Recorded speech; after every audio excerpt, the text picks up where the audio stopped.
Hi, I'm John Davis, and this is MotorWeek. We're super psyched for this electric super sport, the Chevrolet Blazer EV SS. Then we'll turn and burn over the edge on a virtual track day. We'll restore the family taxi to factory fresh on your drive. Then it's an uptick turbocharged trick for the Volkswagen Tiguan. So come drive with us next.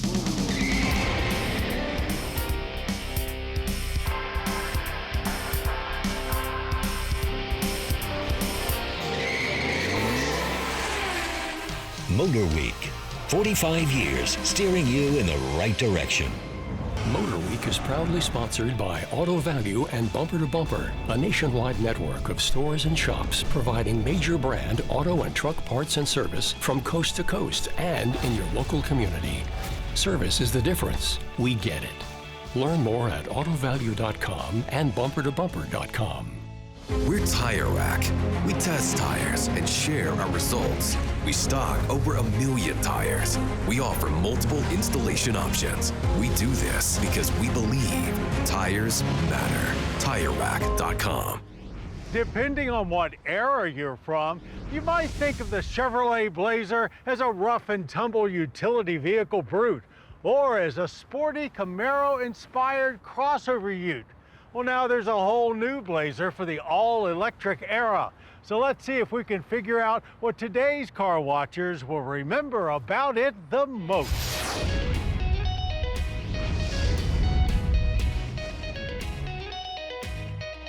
We have indeed seen a lot of different Blazers over MotorWeek's 45 years, all leading up to this all-electric 2026 Chevrolet Blazer EV SS. Throughout the 1980s, the K5 Blazer was riding high as a true SUV version of Chevy's full-size pickup, much like the Tahoe does today. But by the time we got to our second season, a smaller S10 Blazer showed up, a sign of things to come in the car biz. The big boy Blazer came to an end in 1994, while the S10 Blazer stuck around until the early 2000s, eventually giving way to the Trailblazer in 2002. That Trailblazer itself lasted until just 2009, only to then return in 2021 as a small crossover. And then there was this Blazer XT1 concept from 1987. Best to move on from that one, just like GM did. The next Blazer to show up was in 2019.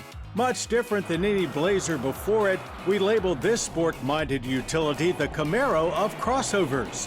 That one is still around and sort of paved the way for the Blazer EV, which arrived in 2024 and brings us to this current battery-powered beauty known as the Blazer EV SS. And if you think it looks extra spicy, well, it is habanero orange.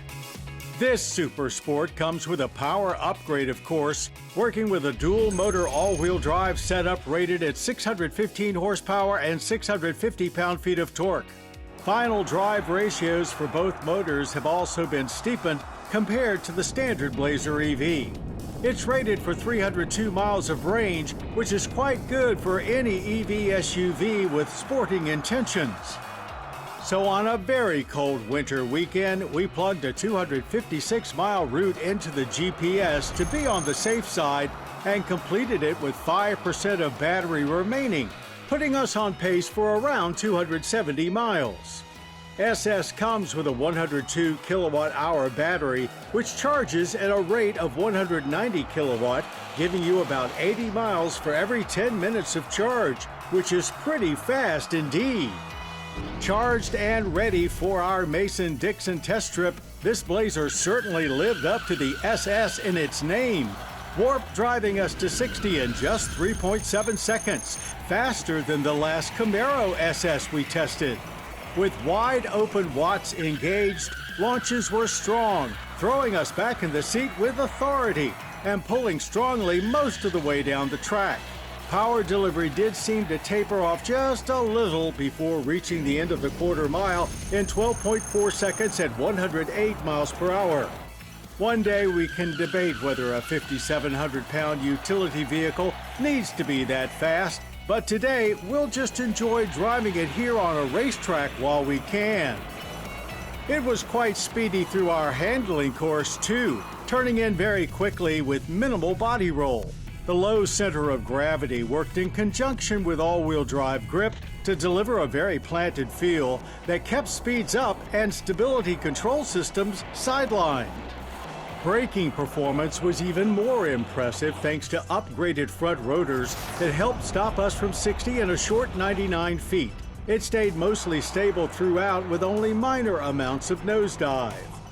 Complaints are few when it comes to drive time away from the track too, mostly that it could use more comfort in the front seats considering its stated 300+ mile range. Indeed, the quietness of the cabin and smoothness of the ride all encourage extended road tripping. It's a great-looking SUV for sure, low, wide, and aggressive with big 22-inch wheels. Using 40 kilowatt-hour of electricity for every 100 miles, the SS earns a fair efficiency rating. SS pricing starts at $62,495, about $7,000 over an all-wheel drive RS. So while it appears this 2026 Chevrolet Blazer EV SS is looking to blaze a much different trail than its Blazer predecessors, it's actually going down a very similar path the Camaro took in the 1960s as GM's answer to Ford's Mustang. Yep, it looks like Mach-E versus Blazer EV is the new Mustang versus Camaro comparo. That's a path that certainly makes us smile, and we hope that it also means more good things to come from Motown for everyone that craves performance.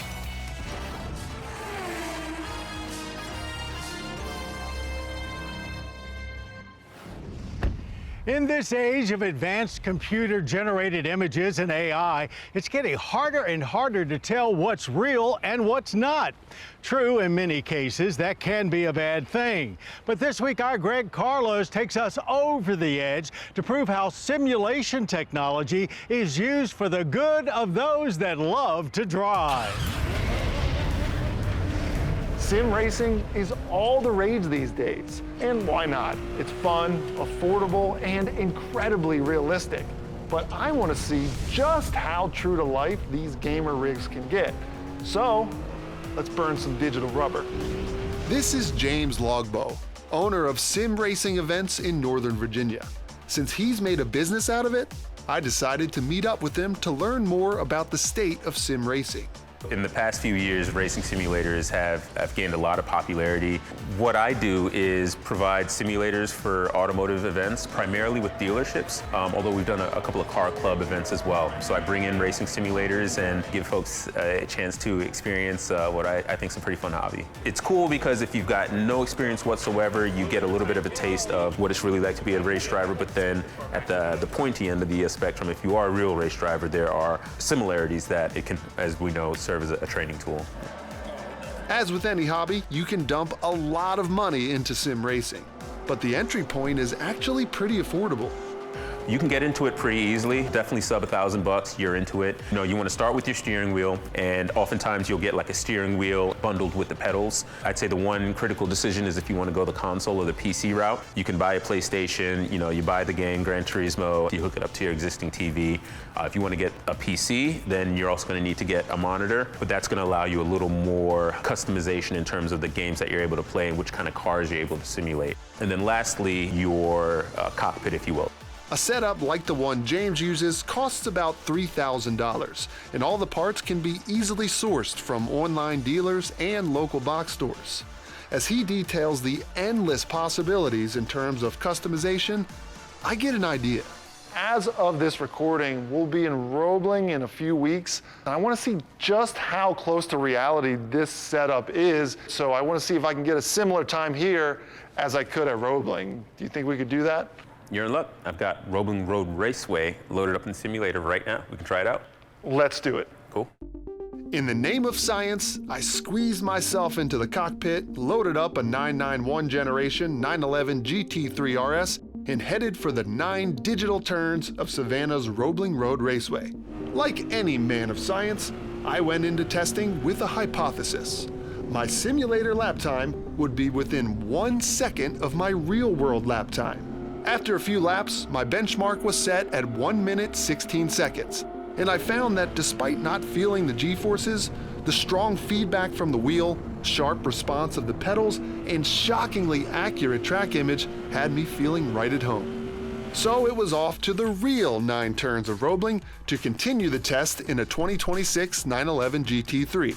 Not apples to apples with the sim car, but close enough. Quickly, I'm reminded that G-forces make a huge difference, a big advantage for finding the limits of grip. The disadvantage is psychological. Knowing that those G-forces will have very real consequences if I make a mistake, I drive with a slightly less cavalier mentality. Here's a comparison view with my best simulator lap up top and my best real-world lap below. As you can see, it's pretty darn close, even down to my shift points.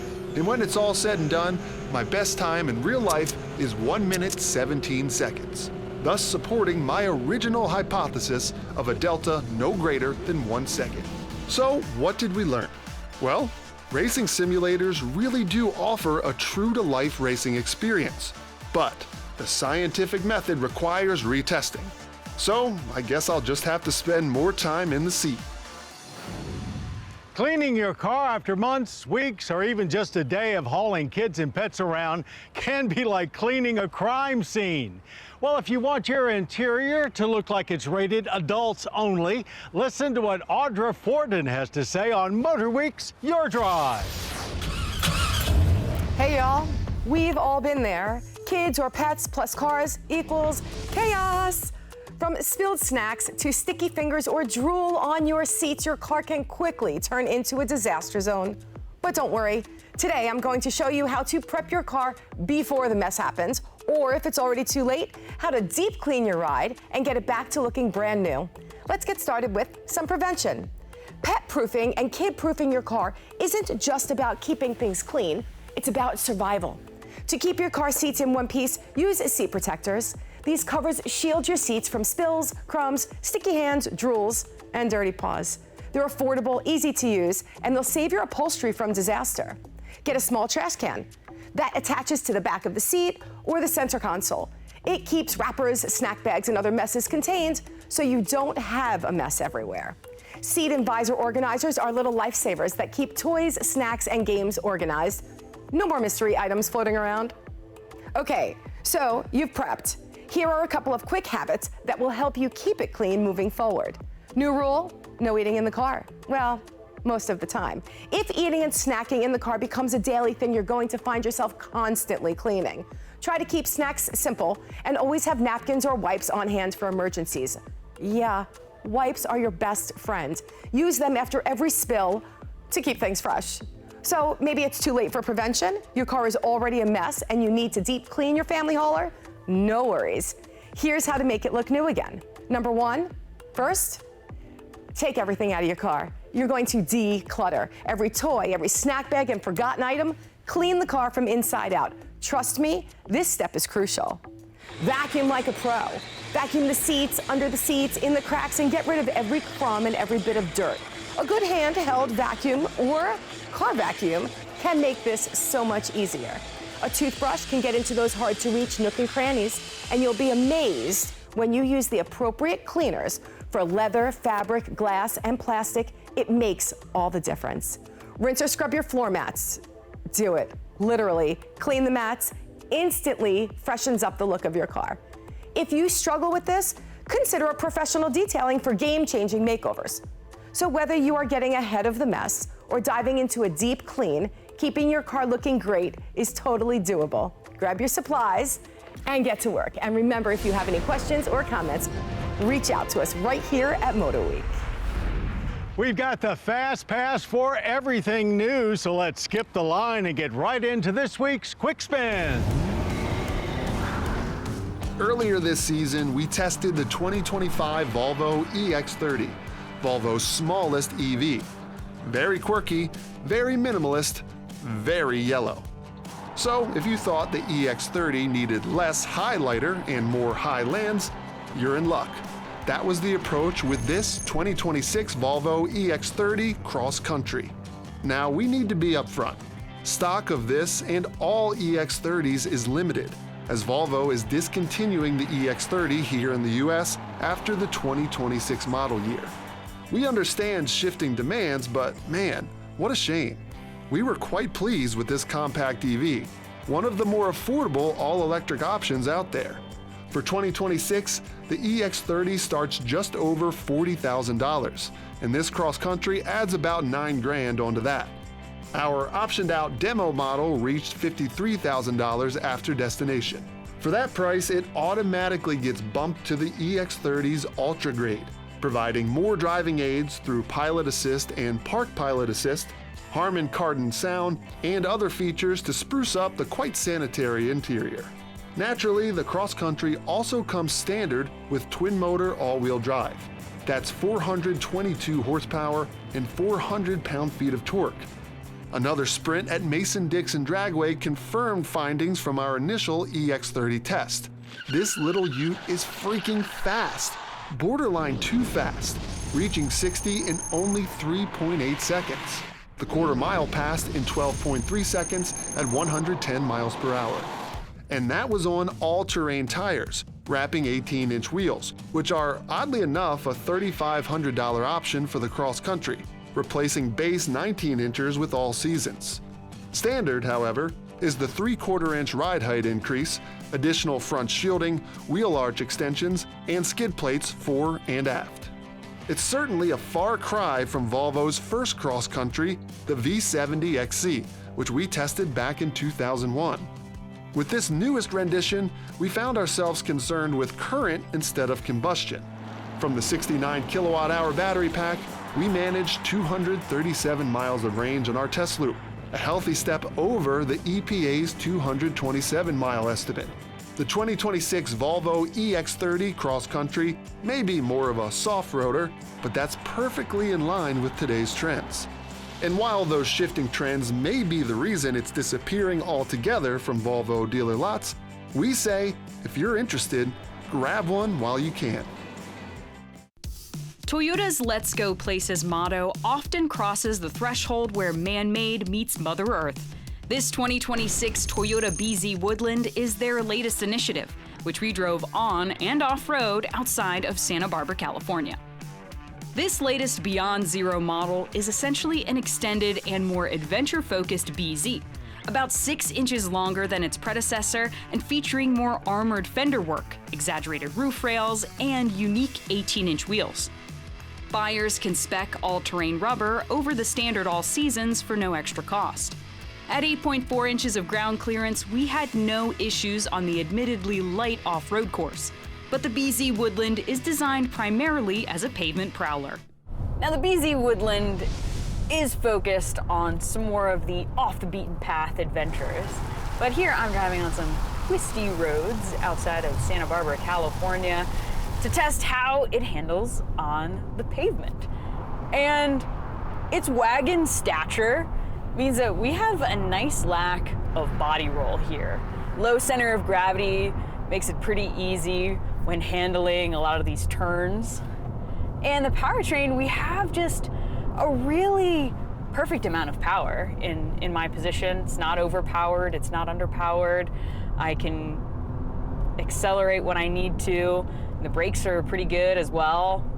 And there's no lack of power. The Woodland's dual-motor all-wheel drive delivering 375 horsepower and 396 pound-feet of torque, powered by a 74.7 kilowatt-hour battery, rated up to 281 miles of range, 260 with those all-terrains. The cabin is spacious for 5 passengers. Dual wireless chargers, a heated steering wheel, and heated seating front and rear are just some of the included amenities joining this 14-inch touchscreen. Starting near $47,000, the 2026 Toyota BZ Woodland is trekking onto dealer lots now. And we'll have more quick spins soon. An all-new third-gen Volkswagen Tiguan arrived just last year. So why is this 2026 Tiguan sitting on deck waiting to launch into another road test? Well, that's because, like us, Volkswagen thought the elevated Tiguan experience could still use some extra punch in the power department. So let's spin up this turbo and see how it boosts our impressions of the new Tiguan.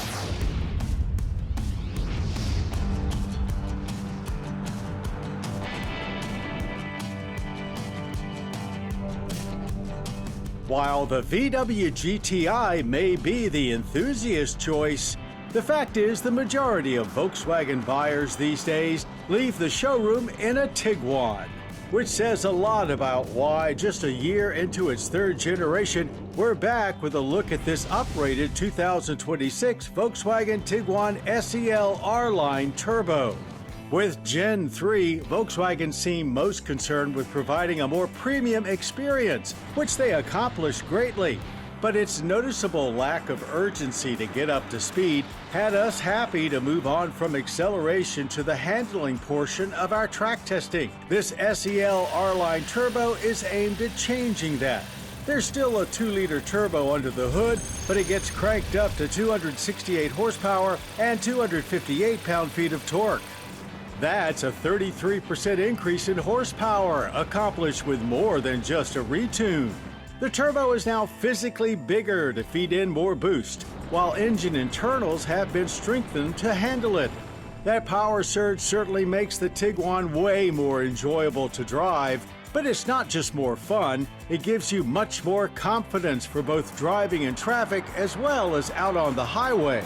And in all weather, as standard 4-motion all-wheel drive certainly helps too. Back at the track, this cranked-up 2-liter sounded aggressive right off the bat, and it was very eager to build revs quickly. Good grip off the line had us off to 60 in 6.7 seconds, almost a full 2 seconds quicker than last year. Power delivery was smooth, with it really coming on above 5,000 RPM. The 8-speed automatic transmission was also very polished, perhaps too much so at times, as gear changes were a little slow. Still, our best quarter-mile run was pretty swift, 15 flat at 95 miles per hour. If they'd tightened up the trans, it'd be even faster. Thankfully, it was still a real joy in the handling course, living up to its tiger iguana mashup of a name. It did feel heavy for a small crossover, but grip was plentiful. Balance was spot on, and overall composure was top-notch too, with good communication coming through the light steering wheel. In our braking test, stops were smooth, straight, and mostly consistent. We averaged a good 103 feet from 60, with only minor fade creeping in. More than any other German brand, VW seems most desirous of keeping Americans satisfied, and their U.S. sales numbers certainly verified that strategy. What does that mean exactly? Mostly it comes down to lower pricing and lots of space inside, as it does indeed feel very roomy, especially in the rear seat with the elimination of the third row option. There's plenty of comfort up front too, as well as being very techy. Most of it works nicely, including the bigger 15-inch infotainment display that's easy to read and quick to respond, and getting rid of the haptic steering wheel controls was a good move.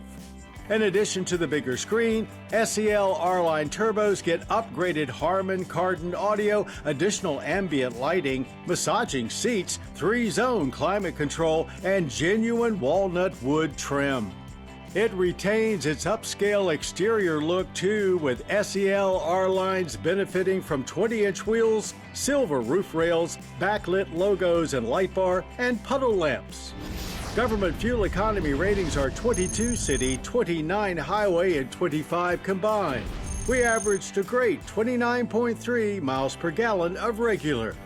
The SEL R-Line Turbo is the top Tiguan, starting at $45,410, about $6,000 over an SE R-Line. That sounds pricey, but it's not out of line with most competitors' top option. It's not too often we see a vehicle get exactly what it needed, but that's the case here with the 2026 Volkswagen Tiguan SEL R-Line Turbo. It is a mouthful of a name, But in a field of appliance-like small crossovers, the Tiguan brings a welcome blend of style, practicality, and space, and does it a great deal faster than ever. Well, that's our show. I hope you enjoyed it. Now, for more Motor Week, including daily news updates, podcasts, and even complete episodes, cruise on over to pbs.org/MotorWeek.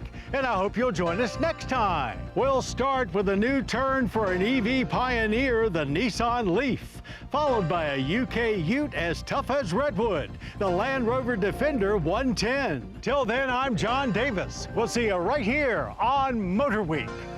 To learn more about MotorWeek, television's original automotive magazine, visit pbs.org/MotorWeek. The MotorWeek app, which includes our latest reviews and feature stories, is now available for mobile devices. MotorWeek is proudly sponsored by Auto Value and Bumper to Bumper, a nationwide network of stores and shops providing major brand auto and truck parts and service from coast to coast and in your local community. Service is the difference. We get it. Learn more at autovalue.com and bumpertobumper.com. We're Tire Rack. We test tires and share our results. We stock over 1 million tires. We offer multiple installation options. We do this because we believe tires matter. TireRack.com.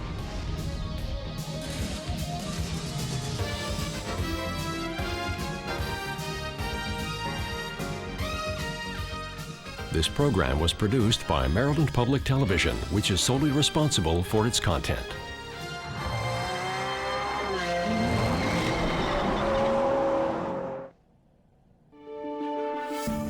You're watching PBS.